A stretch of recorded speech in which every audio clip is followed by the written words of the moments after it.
Brown met le peintre en scène. Grâce à lui, le portrait retrouve son cérémonial, professionnel et quotidien. Même si le portrait de Jean Devanne est postérieur à ce commentaire du magazine Elle sur l'exposition de Brown intitulée « Portrait de peintre » à la galerie Lucien Durand à Paris en 1981, il reste en parfaite adéquation avec cette description. Dès le début des années 80, la thématique récurrente du métissage et du syncrétisme culturel s'ancre définitivement dans l'œuvre d'Herman Brown Vega, à travers la confrontation systématique des œuvres du passé avec la réalité quotidienne, sociale, économique ou politique contemporaine.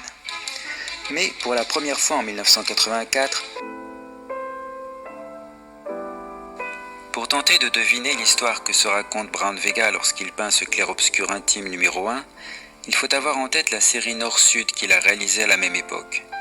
La Bethsabée, tirée d'un tableau de Rembrandt, se retrouve entourée de personnages métis, probablement sud-américains.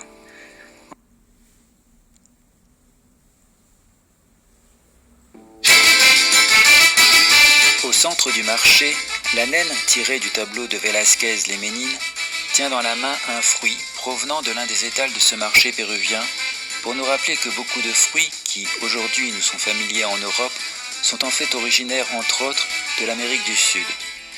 Derrière elle, un enfant danse et des femmes chantent, accompagnées d'une flûte de Pan.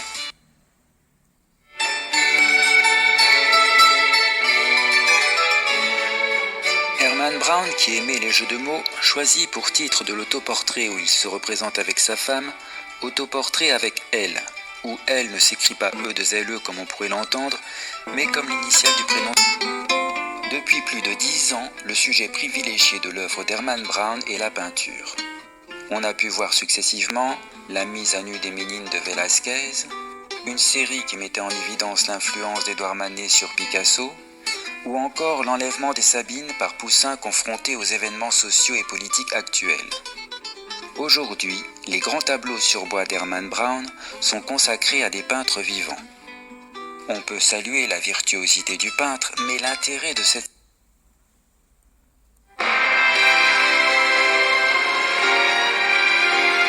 Brown Vega prenait parfois des photos de ses tableaux en cours de réalisation. C'est le cas pour le tableau intitulé « À surveiller » d'après Velázquez, réalisé en 1984, dont on voit ici 4 états intermédiaires.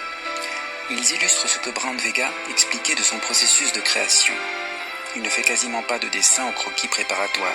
Il utilise ce qu'il appelle sa mémoire prospective. Il ne prend pas le pinceau avant.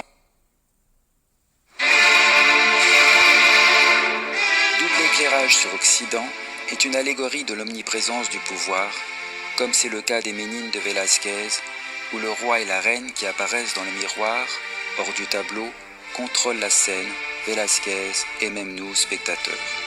Brown Vega revient sur un fait politique qui, à l'époque, avait provoqué une polémique mondiale. À la place du roi et de la reine, on trouve le pape Jean-Paul II aux côtés de son invité au Vatican, Kurt Waldheim.